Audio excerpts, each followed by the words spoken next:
आजपर्यंत सायबर क्राईमच्या किती घटना आपल्याला माहिती आहेत. जसं की एखादा लिंक असेल, ओ-टी-पी असेल, काही क्यूआर कोड पाठवून तुमच्याकडून पेमेंटची मागणी असेल, एखाद्या लिंकवर जाऊन तिथे टॅप करून तुम्हाला काही पैसे मिळवण्याचा प्रयत्न केलेला गेलेला आहे. अशा स्वरूपाच्या अनेक तक्रारी आजपर्यंत दाखल झालेल्या आहेत. त्यातल्या किती तक्रारींचं निवारण झालं किंवा किती तक्रारी अजूनही पेंडिंग आहेत, याबाबतची खातरजमा कोणी करत नाही. एखादा घोटाळा झाल्यानंतर तो उघडकीस येतो, माध्यमांमधून येतो आणि त्याच्यानंतर मग पुन्हा एकदा त्याच्याविषयी चर्चा होते.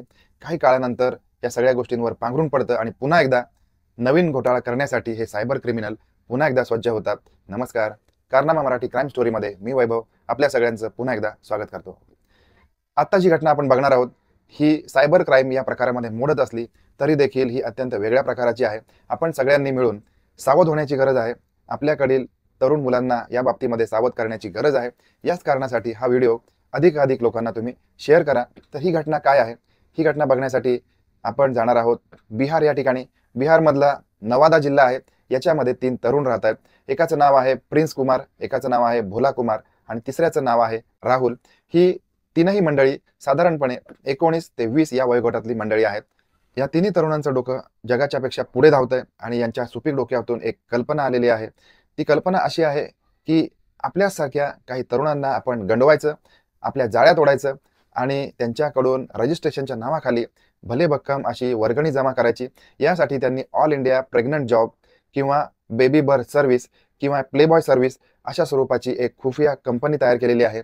आता ही कंपनी रजिस्टर्ड किंवा नॉट रजिस्टर्ड या सगळ्या गोष्टी बाजूला ठेवून त्यांनी त्यांचं काम सुरू केलंय. या माध्यमातून जे तरुण आहेत, ज्यांना नोकरी नाहीये किंवा धंदा नाहीये, अशा तरुणांना ते आकर्षित करतायत आणि फोन कॉलद्वारे किंवा सोशल मीडियाच्या माध्यमातून त्यांना ते आकर्षित करत आहेत. त्यांना फोन करून या गोष्टींबद्दल कल्पना दिली जाते. जे जे तरुण इच्छुक आहेत त्यांच्याकडून रजिस्ट्रेशनच्या माध्यमातून साधारणपणे कमीत कमी 20,000 रुपये एका रजिस्ट्रेशन मागे ते घेत होते. अशा स्वरूपाची माहिती देखील पोलिसांकडून समोर आलेली आहे.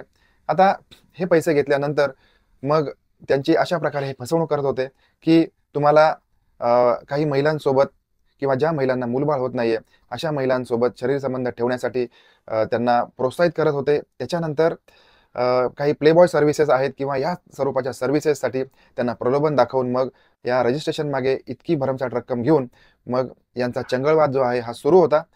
आता अशा प्रकारे काही गोष्टी असतात की नसतात किंवा प्लेबॉय सर्व्हिस किंवा या ज्या हाय प्रोफाईल सर्व्हिसेस आहेत या सर्व्हिसेसच्या ज्या सुविधा आहेत या पुरवणाऱ्या जर काही संस्था असतील, जर का काही तशा स्वरूपामधल्या काही गोष्टी असतील तरी याच्यावर कायद्याने बंधन करण्यात आलेलं आहे, बंधन घालण्यामध्ये आलेलं आहे. तरी कृपा करून कोणीही जे तरुण आहेत किंवा इतर जी काही मंडळी आहेत किंवा जे आंबट शौकीन मंडळी असतात यांनी या प्रकारामध्ये किंवा या प्रकारच्या प्रलोभनांसाठी बळी पडू नये, इतकी या माध्यमातून मी आपल्या सगळ्यांना विनंती करत आहे. हा संपूर्ण प्रकार पोलिसांना कळल्यानंतर मग पोलिसांनी या तिघांना देखील ताब्यात घेतलंय. यांच्याकडून 6 फोन, काही व्हॉट्सअप चॅट, काही फोटोज म्हणजे काही ग्राहकांचे फोटो, त्याचबरोबर बँक व्यवहार अशा स्वरूपामध्ये पोलिसांच्या हाती लागलेला आहे आणि यांच्या तिघांवरती कायदेशीर कारवाई करण्यात आलेली आहे.